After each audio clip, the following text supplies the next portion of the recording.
السلام عليكم ورحمة الله وبركاته. ازيكم عاملين ايه؟ يا رب تكونوا بخير. النهارده هنعمل صينية البطاطس يا جماعة، احلى واجمل طاجن بطاطس. هنعمله بطريقة سهلة وجميلة. طبعا انا جايبة البطاطس اهي، عاملة بطاطس شرايح وطماطم وفي الخلاط وبصل شرايح برضو. هنعمل احلى طاجن بطاطس.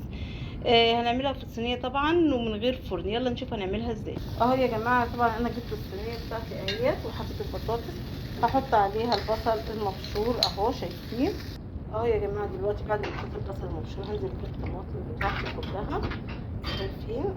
هجيب لسه ميه تاني احطها، شايفين يا جماعه.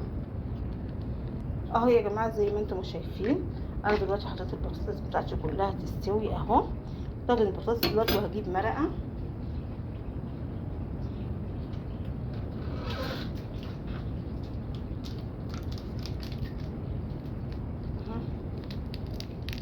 اهو يا جماعه شايفين، دلوقتي انا بحط المرقه بتاعتي والملح اهو يا جماعه زي ما انتم شايفين كده. بسيب طاجن البطاطس بتاعنا لما يستوي كله، شايفين اهو.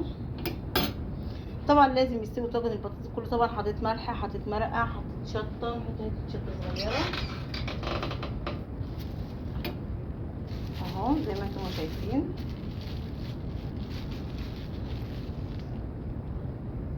اهو، شايفين بتدي طعم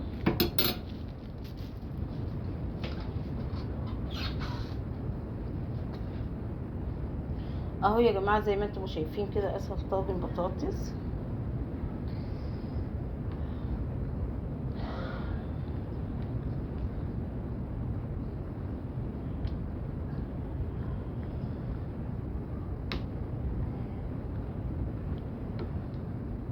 اهو. اهو يا جماعه زي ما انتم شايفين كده، اسهل طاجن بطاطس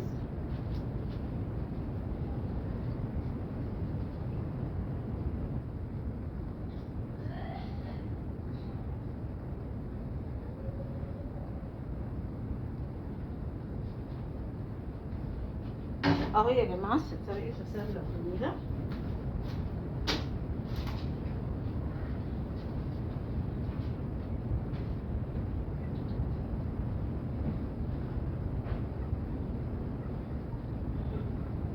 اهو يا جماعه زي ما انتم شايفين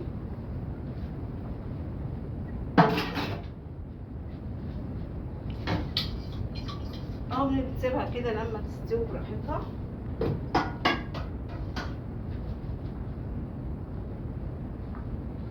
اهو، شايفين اهو يا جماعه زي ما انتم شايفين هي قربت تستوي معايا البطاطس اهي، زي ما انتم شايفين. طريقتنا سهله وجميله جدا جدا اهي. طبعا بحط لها شويه ميه تاني، حاسه ان هي لسه برضه عايز تستوي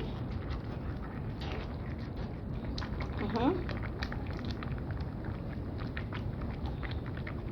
شايفين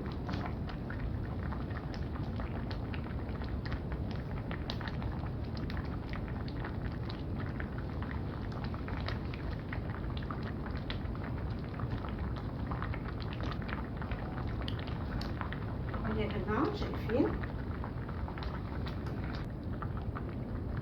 اهي. يعني بنسويها من غير فرن. اول ما بتشرب الطماطم بتاعتها دي كلها بتبقى هي كده استوت، شايفين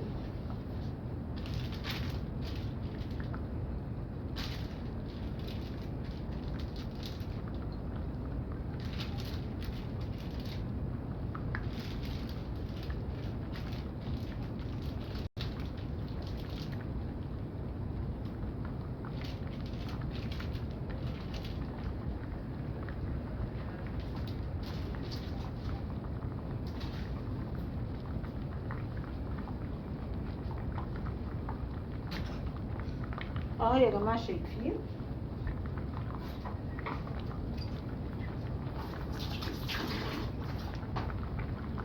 اهو زي ما انتم شايفين هي قربت تستوي معانا البطاطس اهو، شايفين يا جماعه.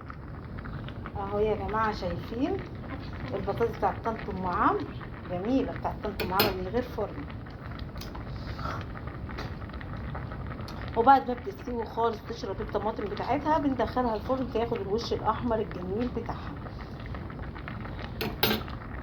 اهو شايفين. دلوقتي بقى انا هرجع لكم بالشكل النهائي باذن الله، استنظروني. شايفين يا حبايبي ده الشكل النهائي لصينيه البطاطس بتاعتنا بعد ما استوت.